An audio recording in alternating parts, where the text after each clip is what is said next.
Firstly, let's discuss about how to be successful professionally. Yeah, and here is tip number one.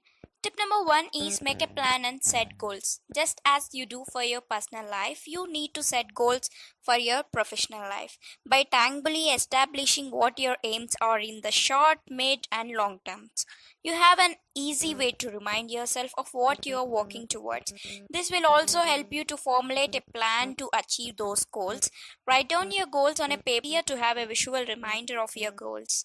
For example, you could write my short term goal is to do an internship as an editor, my mid term goal is to get masters in English, and my long term goal is to work as an editor of chief for you.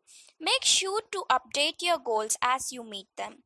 Once or twice a year, re-evaluate your goals to make sure they are realistic still and attainable, and set new ones as necessary. It is often useful to discuss these with a colleague or even with your boss. Don't set unrealistic goals for yourself. This will not only cause you unnecessary anxiety but can also hamper your ability to meet other goals.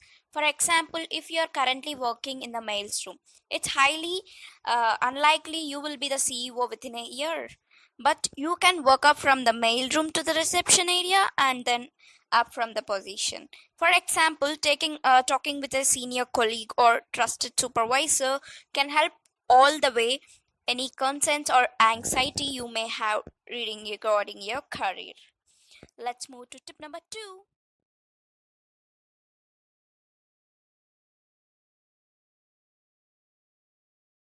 And tip number two is get as much as education and training as you can. Having an education and job related training is integral to being successful professionally, but you also want to make sure that you continue your education and training throughout your career so that you stay valuable to your workplace or marketable if you choose to change jobs. There are many ways to get education for your job. It's a good idea to research the requirements for your chosen profession. For example, if you want to be a university professor, you will need to do a PhD and some training for being in the classroom. If you want to be a wedding planner, on the other hand, you will need more on the job education and training than actual degrees. Training and type of education that comes from practical experience is also very variable. When you are marketing yourself professionally, for example, working as an editorial assistant at magazine can help you get a job as an editor. Knowing what you have the right education and training is also helpful because it will build your confidence and make you more attractive to employers or potential employers. Yeah, this is about tip number two. Let's move to tip number three.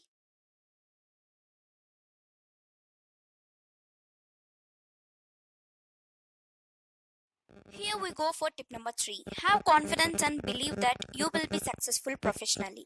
Two characteristics of a successful person is that they not only have confidence in themselves but also that they believe in their ability to succeed.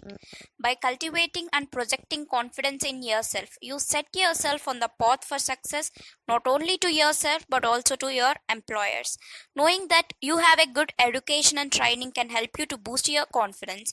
If you're lacking confidence in certain areas, take proactive steps to boost it. For example, if you don't feel confident because your colleagues are often promoted over you, then work towards gaining more professional success through education or even a promotion. Talking to your boss or another colleague about how to improve your performance is also an excellent idea. Just talking with your boss or colleague, it's definitely an excellent idea. It's important to know that even if you are confident and successful, that failure is a part of equation. Both Bill Gates and Steve Jobs experienced failures before they found success. Yes. Let's move to tip number four.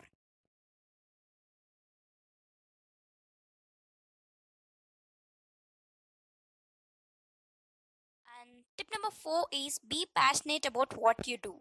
You can't be truly successful unless you're passionate about your profession. If you don't love your job, you're less likely to go above and beyond for success. Your job will feel like chore if you don't love it. This will make you more likely to be sloppy in your assignments and not take any initiative that would help you succeed. Yes, this is about tip number 4 of being passionate. Yeah, let's move to tip number 5.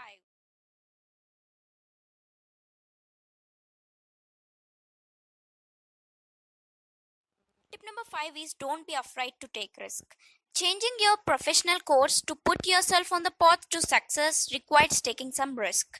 However, this doesn't mean making reckless decisions. Rather than you should take a calculated risk. This idea to take a calculated risk, not something that could ultimately hinder your goals.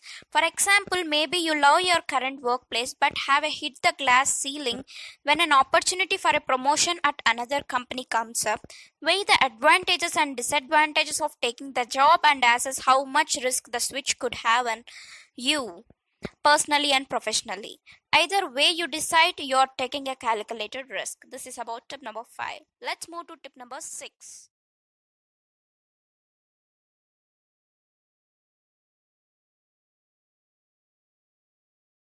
Tip number 6 is be an effective communicator. As the workplace increasingly shifts towards more team based work, greater customer contact, more diversity, and even higher employee expectations, the ability to effectively and positively communicate with colleagues is absolutely integral to your professional success.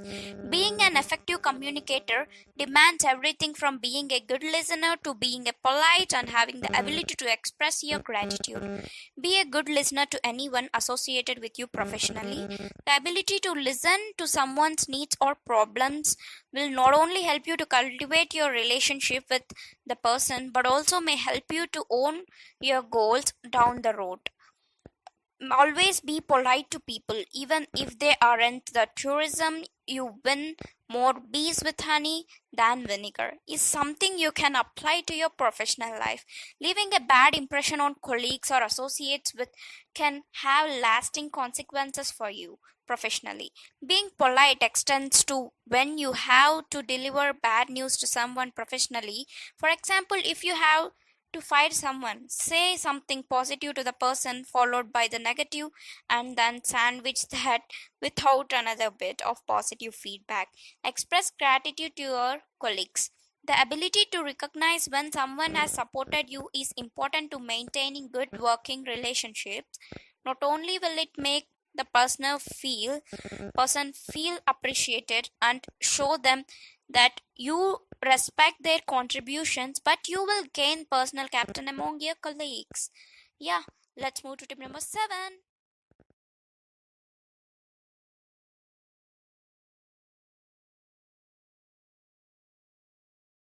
Tip number 7 is foster good working relationships. Without having positive working relationships with colleagues at all of your jobs, you can't be successful. It's thus important to maintain and expand your professional support system over time. Part of fostering good working relationship is networking, having a broadband network of colleagues and even professional friends on who really will serve you professionally, not only in your current jobs but also among former colleague or those you may have down the road. Having a mentor who has experience in your profession is a good idea. She can provide you valuable guidance from everything on taking risk to dealing with colleagues or improving your skills.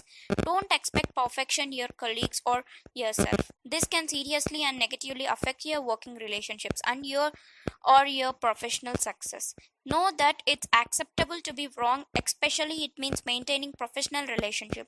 This means it shows that you're the bigger person. Yeah. Let's move to tip number 8.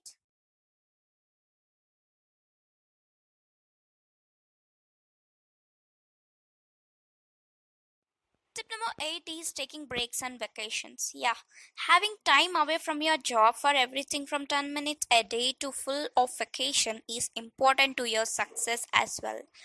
Time away refreshes you, helps you to avoid burnout, and can reset you on your path to success. Take breaks during the day.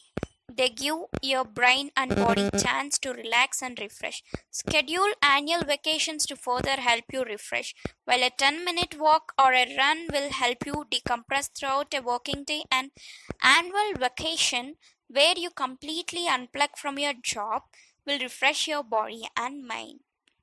Yeah, this is about today's episode of how to be successful professionally. Hope so you enjoyed this episode. Don't forget to like, comment, and subscribe. Bye, guys.